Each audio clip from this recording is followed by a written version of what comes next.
بسم الله الرحمن الرحیم اللهم صل علی محمد وعلى آل محمد وبارک وسلم. اسکرین پر جو پیپر آپ کو نظر آ رہا ہے، جو بک نظر آ رہی ہے، اس کا نام ہے طبی عربک ریڈر، اور یہ ان اسٹوڈنٹ کے لیے فائدہ مند ہے جو بی او ایم ایس کے فرسٹ ایئر کے اسٹوڈنٹ ہیں، جو یونانی پڑھ رہے ہیں. ان کے لیے یہ بہت ہی زیادہ مفید ہے، اور میں تو ان سے ریکویسٹ کروں گا، گزارش کروں گا کہ یہ سارے ویڈیوز دیکھیں. یہ پورے لیسنز کے ویڈیوز تیار کیے گئے. وہی کتاب ہے جو طبی عربک ریڈر کے نام سے ڈاکٹر محمد، جس کے مصنف ہے ڈاکٹر محمد رضی الاسلام ندوی، وہی کتاب ہے. لیکن یہ الگ فارمیٹ میں ہے، وہ لکھت میں ہے، یہ ٹیکسٹ کمپوزنگ میں ہے، یہ کمپوزنگ کر کے ہے. اور یہ سارے لیسن کے انشاءاللہ تیار کیے جائیں گے، اور ہر لیسن کی لنک اس ویڈیو کے ڈسکرپشن میں موجود رہیں گی. آپ سے گزارش ہے کہ آپ سارے لیسنز دیکھیں. اس کی ایک خصوصیت یہ ہے کہ اس لیسن کمپلیٹ ہونے کے بعد، یہ لیسن ختم ہونے کے بعد، اس لیسن سے متعلق جتنے بھی سوالات فائنل ایگزام میں آ سکتے ہیں، وہ تمام کے تمام سوالات کو میں نے جمع کیے ہیں. انشاءاللہ کوشش یہ کروں گا کہ ہر لیسن، ہر سبق ختم ہونے کے بعد اس کے آخر میں چند سوالات اس لیسن سے متعلق لکھ کر اس کے جوابات بھی لکھ دیے جائیں گے، تاکہ آپ کو پڑھنے میں آسانی ہو. اس لیسن کے آخر میں بھی انشاءاللہ سوالات کے جوابات رہیں گے. پہلے ہم لیسن پڑھتے ہیں. چلیے شروع کرتے ہیں. ہم یہ ہے سبق نمبر 1، چند بنیادی اصطلاحات، سم بیسک ٹرمز. حرکت، زبر، زیر، پیش کو حرکت کہتے ہیں. زبر کیا ہے؟ دیکھیے ایک رہا تو یہ، کبھی دو زبر بھی آ جاتے ہیں. زیر دیکھیے یہ ہے، یہاں پہ ڈبل آ گیا ہی ہے زیادہ. پیش کس کو کہتے ہیں؟ یہ ہے دیکھیے پیش، دو پیش اس کو کہتے ہیں. متحرک اس حرف کو کہتے ہیں جس پر کوئی حرکت ہو، یعنی کوئی لفظ ہے جس کے اوپر زبر ہے، زیر ہے یا پیش ہے، اس لفظ کو متحرک کہتے ہیں. ضمہ پیش کو کہتے ہیں. ضمہ کس کو کہتے ہیں؟ اس پیش کو ضمہ کہتے ہیں.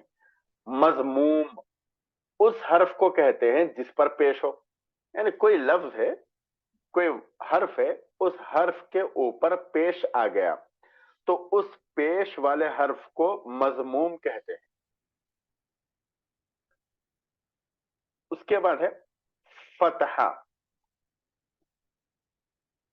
فتحہ کس کو کہتے ہیں؟ فتح زبر کو کہتے ہیں، یعنی اس طرح یہ لکیر رہیں گی، یہاں پہ لکیر کے اوپر جو آئیں گا، حرف کے اوپر جو چیز آئیں گی اسے زبر کہتے ہیں. مفتوح اس حرف کو کہتے ہیں جس پر زبر ہو، یعنی زبر کو فتح کہتے ہیں، لیکن کسی حرف پر زبر آ گیا اس پورے حرف کو مفتوح کہتے ہیں. کسرہ زیر کو کہتے ہیں. مکسور اس حرف کو کہتے ہیں جس پر زیر ہو. مثال کے طور پر با ہے، با کے نیچے زیر آ گیا تو اس پورے با کو مکسور کہتے ہیں. جزم مذکورہ حرکتوں میں سے کوئی حرکت نہ ہونے کو جزم کہتے ہیں. مذکورہ حرکت یعنی زبر، زیر، پیش، یہ تین بھی نہیں ہے تو اسے جزم کہتے ہیں. اس کی علامت اس طرح ہے، اسے سکون بھی کہتے ہیں، جزم کو سکون بھی کہتے ہیں. مجزوم اس حرف کو کہتے ہیں جس پر جزم ہو، اسے ساکن بھی کہتے ہیں. دو نام ہے اس کے، مجزوم اور ساکن. شاید آپ کو بات سمجھ میں آ چکی ہے. تنوین کس کو کہتے ہیں؟ تنوین دو زبر، دو زیر، دو پیش کو تنوین کہتے ہیں. اس کے بعد ہے دیکھیے تشدید، کسی ساکن حرف کو دوبارہ حرکت دے کر پڑھنا، اس کو تشدید کہتے ہیں. اس کی علامت اس طرح ہے، جس حرف پر تشدید ہوتی ہے اس کا مطلب یہ ہوتا ہے کہ وہ حرف دو مرتبہ آیا ہے. پہلا حرف ساکن ہوتا ہے اور دوسرا متحرک. جیسے مثال کے طور پر وَلَضَّالِّينَ کا ورڈ ہے، سورہ فاتحہ کی آخری آیت ہے غیر المغضوب علیہم وَلَضَّالِّينَ. ضاد پر تشدید ہے اور اس تشدید کو دو مرتبہ پڑھا جائے گا. फर्स्ट टाइम सुकून के साथ और सेकेंड टाइम मुतहर्रिक। वलज लाम ज़ाद जबर लज, फिर ज़ाद के ऊपर जबर आएगा वलज। तशदीद वाले हर्फ को 2 मरतबा पढ़ते हैं, फर्स्ट टाइम सुकून के साथ यानी जज़म के साथ और सेकेंड टाइम हरकत के साथ। शायद आपको बात समझ में आ चुकी है। मुशद्दद उस हर्फ या लफ्ज को कहते हैं जिस पर तशदीद हो, यानी जिस इस तरह की निशानी जिस लफ्ज पर आ जाए उस लफ्ज को मुशद्दद कहते हैं। एराब किसी भी लफ्ज की 3 हालतें होती हैं। इन हालतों का इजहार इन अलामतों से होता है जो लफ्ज के आखिरी हर्फ पर जाहिर होती है। यहाँ पे थोड़ा आप समझिए, आप किसी भी लफ्ज की 3 हालतें होती हैं। 3 हालतें कौन कौन सी? मरफू, मंसूब, मजरूर। कौन कौन सी 3 हालतें हैं? मरफू, मंसूब, मजजूम। अच्छा, कैसे पहचानेंगे? अलामतों से पहचानेंगे। वो जबर जेर पेश, इन अलामतों से पहचानेंगे कि कौन सा इस्म मरफू है, कौन सा मंसूब है और कौन सा मजजूम है। ये कैसे पहचानेंगे? हम अलामतों से पहचानेंगे, एराब से पहचानेंगे। क्या है वो एराब? देखिए आप, उन अलामतों को एराब कहते हैं। नाउन इस्म और फेल वर्ब की 3 हालतें हैं।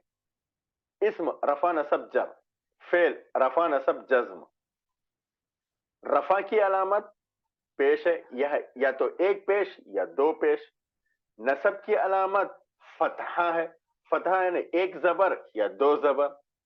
जर की अलामत कसरा है, चाहे एक जेर हो या 2 जेर। जज्म की अलामत यह है।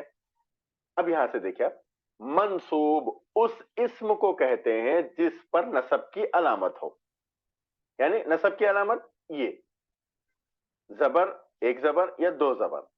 आगे और भी आपको तफसील समझ में आएंगे इंशाल्लाह। मजरूर वो इस्म है जिस पर जर की अलामत हो। मजरूर वो इस्म है जिस पर जर की अलामत हो, यानी जो जेर इस तरह। यहां पे शायद मरफू नहीं है।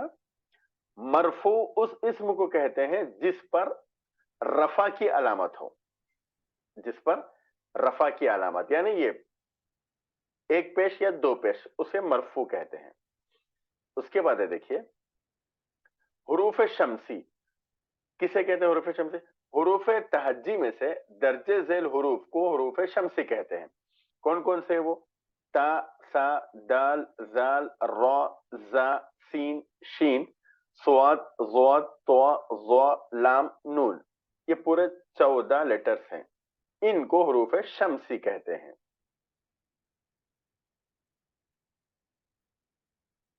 उसके बाद देखिए, हुरूफ शमसी का डेफिनेशन क्या है? अगर लफ्ज का पहला हर्फ हर्फ शमसी में से हो और उस पर अलिफ लाम दाखिल हो तो उसका अलिफ लाम नहीं पढ़ा जाता, बल्कि वो शुरू का हर्फ मुशद्दद पढ़ा जाता है। जैसे अशम्सु, अशम्सु यहां पे देखिए असल में है शम्स, असल में है शम्स। पहला लेटर है शीन, ये शीन हुरूफ शमसी में से है। देखिए, ये देखिए शीन हुरूफ शमसी में से है। हुरूफ शमसी वाले हर्फ पर अगर अलिफ लाम आ जाए, अगर अलिफ लाम आ जाए तो उस वक्त अलिफ लाम नहीं पढ़ा जाएगा, लाम नहीं पढ़ा जाएगा, लाम नहीं पढ़ा जाएगा। अगर किसी और हर्फ से मिलाकर पढ़ रहे हैं तो अलिफ और लाम दो भी नहीं पढ़े जाएंगे, लेकिन खाली अगर यही लफ्ज बोलना हो तो उस वक्त लाम नहीं पढ़ा जाएगा। क्या पढ़ेंगे इसको? अशम्स, अल शम्स गलत हो जाएगा। शायद आपको बात समझ में आ गई। यानी वो वर्ड जिसका स्टार्टिंग लेटर हुरूफ शमसी में से हो और उस पर अलिफ लाम आ जाए तो उस वक्त लाम को नहीं पढ़ेंगे, अलिफ से उस लेटर को मिलाकर पढ़ा जाएगा। जैसे अशम्सु, अत्तबीबु, ये लाम साइलेंट हो जाएगा वगैरह। हुरूफ खमरी किसे कहते हैं? हुरूफ तहज्जी के बकिया हुरूफ को हुरूफ खमरी कहते हैं। یہ حروف ہے, دیکھیے غلطی سے معروف آ گیا, حروف خمری کہتے ہیں. حروف خمری کون کون سے بھائی؟ حمزہ, با, جیم, ہا, خا, عین, غین, فا, قاف, کاف, میم, ہا, واو, یا. یہ بھی 14 ہے. اس کا قاعدہ کیا ہے؟ اگر لفظ کا پہلا حرف حروف خمری میں سے ہو اور اس پر الف لام داخل ہو, اس لفظ پر الف لام داخل ہو, تو اس کے لیے آواز الگ ہوتی ہے اور حروف خمری کی آواز الگ. جیسے القمر, القمر, البلغم. بس اتنا سمجھیے کہ اگر الف لام حروف خمری کے شروع میں آ جائے تو اس وقت الف کو بھی پڑھا جائے گا اور لام کو بھی پڑھا جائے گا. القمر, یہ خاف دیکھیے حروف خمری میں سے ہے, جیسے یہاں دیکھیے آپ, اور با بھی حروف خمری میں سے یہاں پہ ہے دیکھیے. اس پہ اگر اس ورڈ پہ الف لام داخل ہو گیا, جیسے یہاں پہ داخل ہو گیا, تو اس وقت الف کو بھی پڑھیں گے اور لام کو بھی پڑھیں گے. القمر, البلغم. اور اگر حروف شمسی پہ الف لام آ جائے تو لام کو نہیں پڑھیں گے. الشمس. شاید آپ کو بات سمجھ میں آ چکی ہے. اس کے بعد دیکھیں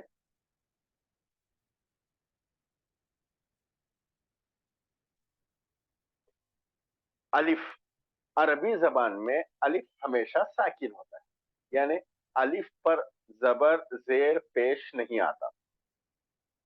اس پہ اگر زبر زیر پیش آ جائے تو وہ الف نہیں رہتا, حمزہ ہو جاتا ہے. ٹھیک ہے. اسے بولنے میں یعنی الف کے پڑھنے میں زبان یا سینے پر جھٹکا نہیں پڑتا. جیسے بارد, یابس. یہاں پہ دیکھیے با کے بعد الف ہے, یا کے بعد الف ہے. اس کو پڑھنے میں جھٹکے کی ضرورت نہیں ہے. با الف زبر با کھینچ کے پڑھ لینا ہے بس, بارد, یابس وغیرہ. ہاں, اگر الف کے اوپر حمزہ داخل ہو جائے تو اس حمزے کو جھٹکے کے ساتھ پڑھتے ہیں, وہ انشاءاللہ آگے آئے گا. الف کی 2 قسمیں ہیں. الف مقصورہ یعنی جسے کھینچ کر نہ پڑھا جائے, جیسے حما, مروا وغیرہ. الف مقصورہ, مقصور کے معنی آتے ہیں چھوٹا. مقصور کے معنی آتے ہیں چھوٹا, یعنی ایسا الف جو چھوٹا ہو, جسے زیادہ نہ کھینچتے ہو. ہم اپنی زبان میں اسے کہتے ہیں کھڑا زبر. ایک تو ہے الف کی قسم الف مقصورہ, اور ایک ہے الف ممدودہ یعنی جسے کھینچ کر پڑھا جائے. ممدودہ یعنی وہ الف جسے کھینچ کر پڑھا جائے, جیسے صفراء, صفراء. حمزہ, حمزہ متحرک بھی ہوتا ہے اور ساکن بھی. اگر حمزہ ساکن ہو تو اسے ادا کرنے میں سینے پر جھٹکا پڑتا ہے, جیسے رأسن, بئرن.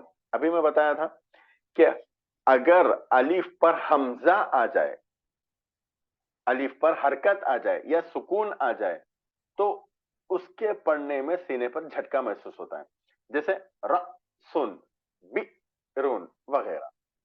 حمزہ کی 2 قسمیں ہیں,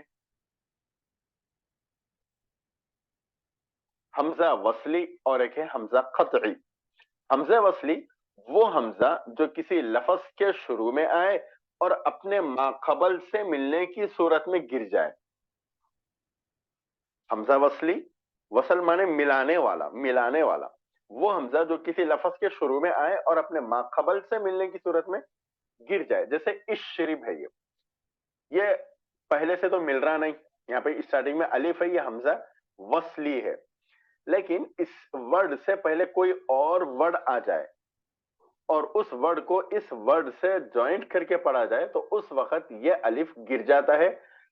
یہ الف 2 ورڈ کو ملا کر خود گر جاتا ہے. جیسے یا رجل شرب, یا رجل شرب. یا رجل الگ ورڈ ہے, اشرب الگ ورڈ ہے, لیکن جب ان دونوں کو ملا کر پڑھا جائے گا تو اس وقت یہ الف گر جائے گا. کیوں؟ ان دونوں کو ملا رہا ہے, اور اس کا نام ہے حمزہ وصل, ملانا. اور جب ملاتا ہے تو خود گر کر دونوں کو ملاتا ہے. یا رجل الشرب کہنے میں اس کا حمزہ پڑھا نہیں جاتا.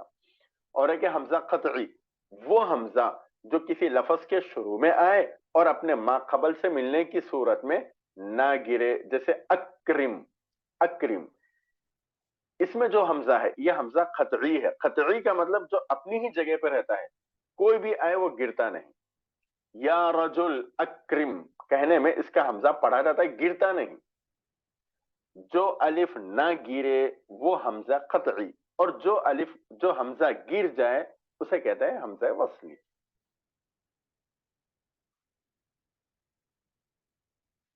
ये था लेसन नंबर 1। और उसके बाद ये इम्कानी सवालात हैं। ये सवालात मेरे अपनी तरफ से बनाए हुए हैं, जरूरी नहीं है यही आ जाए, लेकिन उम्मीद है ये पूरे सबक में से सवालात यही है। लेकिन एक बात देखें, सवालात तो यही रहेंगे, लेकिन सवालात पूछने का ढंग और तरीका बदल सकता है। जैसे मिसाल के तौर पर पहले मैं आपको समझा दूं।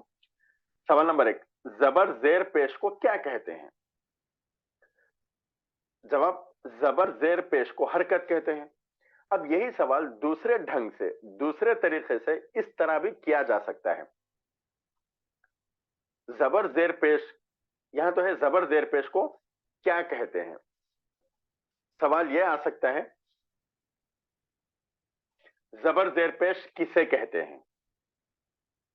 क्या और किसे, दो एक ही है मीनिंग, लेकिन वर्ड चेंज हो गया तो हम जरा परेशान हुआ था कि भाई ये सवाल अलग हो गया। ऐसा कुछ नहीं है, सवाल एक ही रहता है, लेकिन ढंग और तरीका अलग हो जाता है। सवाल नंबर 2, जिस हर्फ पर जबर जेर पेश हो उसे क्या कहते हैं? जवाब, उस हर्फ को मुतहर्रिक कहते हैं। अब ये सवाल इस तरह भी आ सकता है, जबर जेर पेश वाले हर्फ को क्या कहते हैं?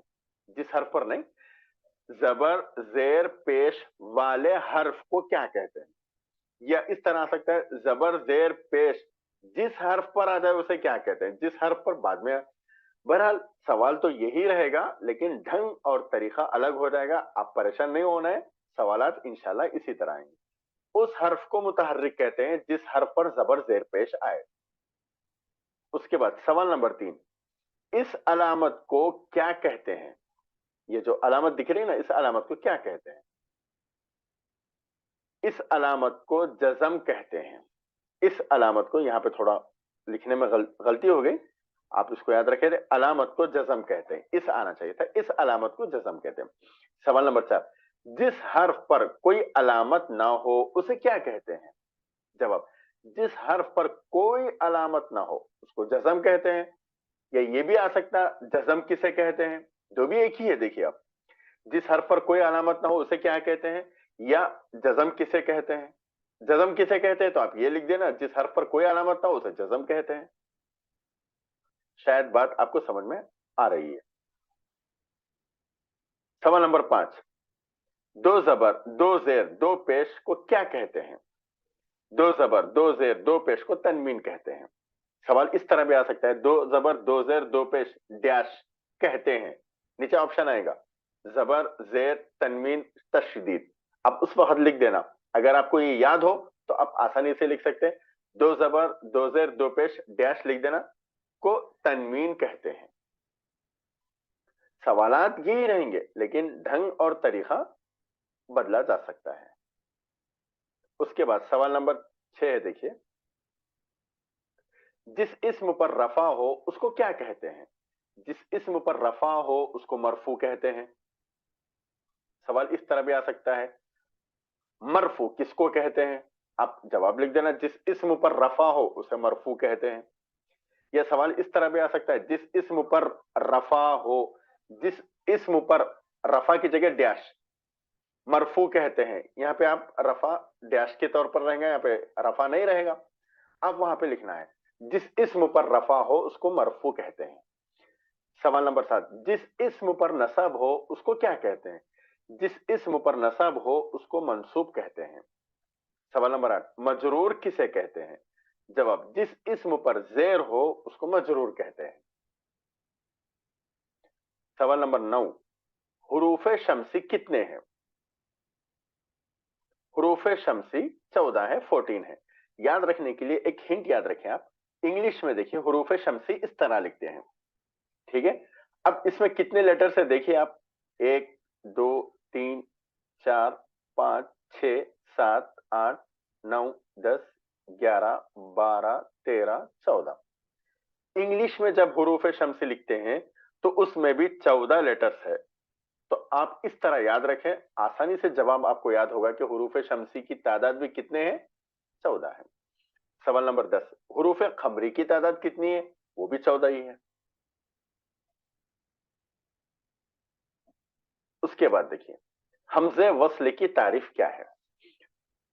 जवाब, हमजे वस्ल वो हमजा है जो किसी लफ्ज के शुरू में आए और अपने माक़बल से मिलने की सूरत में गिर जाए। सवाल नंबर 12, हमजा कतई की तारीफ क्या है? हमजा कतई वो हमजा है जो किसी लफ्ज के शुरू में आए और अपने माक़बल से मिलने की सूरत में गिर जाए। ये शायद आप लेसन में अच्छी तरह समझ चुके हैं। तो ये 12 सवाल और जवाब इम्कानी सवाल है, हो सकता है ये आ जाए। अगर आप ये पढ़ लिए तो इंशाल्लाह आपको एग्जाम लिखने में आसानी होगी। और एक बार मैं आपसे ये गुजारिश करूं, अगर आप ये लेसन देख रहे हैं तो अपने हर दोस्त तक, चाहे वो किसी जगह के भी हो, आप अपने दोस्तों तक शेयर करें ताकि वो अरबिक में आसानी से पूरे पूरे मार्क्स हासिल करें। और आपको ये वीडियो अच्छी दिखी या नहीं दिखी, समझ में आया या समझ में नहीं आया, तो आप कमेंट में जरूर करें, जरूर लिखें, कमेंट में जरूर लिखें ताकि उन गलतियों को फिर दोबारा ना दोहराया जाए। चलिए दुआओं में याद रखिए। अस्सलाम वालेकुम व रहमतुल्लाहि व बरकातुहू।